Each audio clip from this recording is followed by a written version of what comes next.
Bonjour, on se retrouve aujourd'hui, donc je me présente.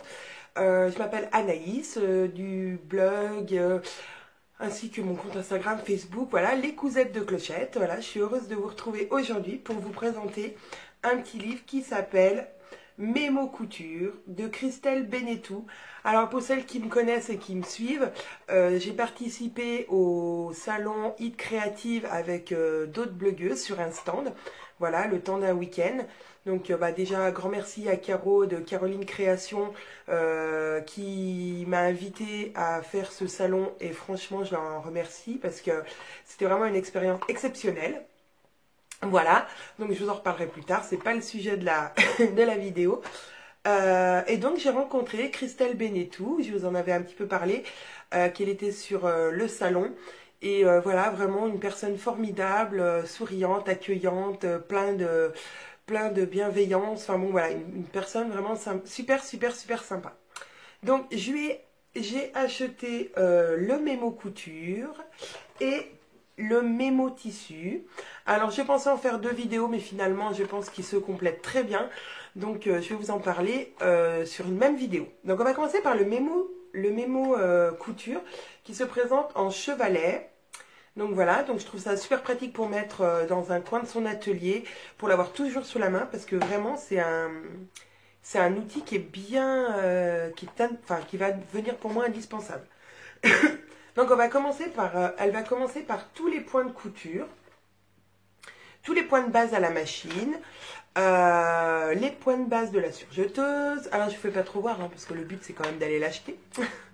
Elle va nous parler des pieds presseurs, donc les différents pieds presseurs qu'on peut trouver. Voilà, il y en a plein. Des aiguilles. Souvent, on me pose des questions sur les aiguilles, sur les pieds. Voilà, donc c'est vraiment quelque chose qui peut servir aux débutantes, mais pas que. Les différents fils à utiliser selon ce que vous allez créer. Elle va parler aussi de tissus. Alors, moins en détail que dans l'autre, mais quand même de tissus, quand même, comment ils sont composés, les projets qu'on peut réaliser.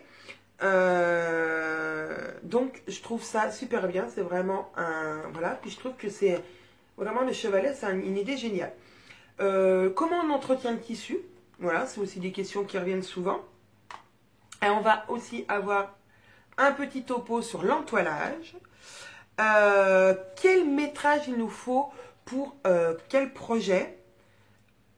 Ça, je trouve ça vraiment bien, puisqu'on se demande toujours, ah bah tiens, j'aimerais bien faire un pantalon avec ce tissu, mais combien il faut que j'en commande, combien il faut que j'en achète, tout simplement dans un magasin. Donc là, c'est tout répertorié, donc c'est vraiment génial. Je vais vous donner un petit exemple. Moi, en ce moment, je fais beaucoup de t-shirts, et donc pour ma taille, ça va jusqu'au 46 par contre. Hein. Pour ma taille, il me faut entre 1 mètre et 1,35 m selon s'il a des manches courtes ou longues. Voilà, je trouve ça vraiment bien. Et puis selon la lèse du tissu. Pareil pour les enfants. Parce que moi j'ai deux filles et je me dis toujours, tiens, si je veux faire un pantalon, bon, je sais qu'il m'en faut à peu près 1 mètre. Et ben ouais, c'est ça. On va dire qu'un t-shirt jusqu'à 14 ans, 1 mètre suffit largement. Pour les chemises, les pantalons, les jupes, les robes, les pulls, les blousons, les manteaux, les pyjamas. Enfin bon, voilà, il y a toute une liste de métrage de tissu pour les différents projets de 1 an à 14 ans. Donc ça laisse quand même une bonne marge. Ensuite, c'est une taille adulte. Et même le métrage pour les tissus hommes. Donc pareil, ça va jusqu'au 46. Donc pareil, t-shirt, manches courtes, manches longues, chemise, pantalon, bermuda et j'en passe. Donc très très utile. Un petit topo sur l'entretien de la machine à coudre. On n'en parle pas assez souvent de l'entretien de la machine à coudre. D'ailleurs, moi, il faudrait que j'aille faire réviser la mienne. Parce que, je l'ai nettoyée, mais j'ai jamais encore fait entretenir. Donc voilà, il faut normalement une fois par an la faire entretenir. Alors c'est pas bien, moi ça fait 2 ans que je l'ai. Et voilà, elle n'a pas été encore révisée. Et ensuite à la fin vous avez de quoi faire des petites notes si vous avez des petites choses que vous avez appris à droite et à gauche. Voilà, donc conclusion, petit livre chevalet super super super. Vraiment, pour commencer à coudre et même après, même pour les moins débutantes, je trouve que c'est un livre vraiment qu'on doit avoir dans son atelier couture. Plus précisément, le deuxième parle de tissu. Et celui-là, je le trouve encore plus génial parce que donc le premier, voilà, vu que ça fait déjà quelques années, 2 ans que je couds, il y a des choses que je savais déjà. Mais sur le tissu, moi je me pose toujours encore des questions sur certains tissus. Et grâce à Christelle, eh ben, je crois que voilà, j'ai répondu déjà à pas mal de mes questions. Et celui-ci, il est très spécial parce que... Alors attendez, je vais essayer de... Elle me l'a dédicacé. Alors voilà, la fan qui parle. Donc petite dédicace pour moi. Donc vraiment trop sympa. Voilà, c'est une fille vraiment, super sympa, simple, abordable, souriante. Voilà. Donc, alors, différents tissus. Elle va nous parler de plusieurs tissus. Alors, je vais vous faire une énumération de tous les tissus dont elle parle. Et ensuite, je vous détaillerai une fiche, puisque c'est le même modèle pour tous les tissus. Donc, on a la popeline, la flanelle, la toile de lin, le coton enduit, le denim, donc ce qui est jean en gros, le jacquard, le jersey de coton, le sweatshirt, donc voilà la matière sweat, la maille polaire, la toile viscose, les crêpes, pas les crêpes qu'on mange, hein. Non, je plaisante, le satin duchesse, le velours côtelé, le tweed, la laine et la laine bouillie. Voilà, ça c'est tous les tissus dont elle va nous parler dans ce super livre. Et donc sur un côté, vous avez donc le tissu avec comment le reconnaître, pour quel projet et ses spécificités. J'y arrive plus à parler. Et ça c'est pour tous les tissus pareils. Alors à chaque fois ça sera comme ça.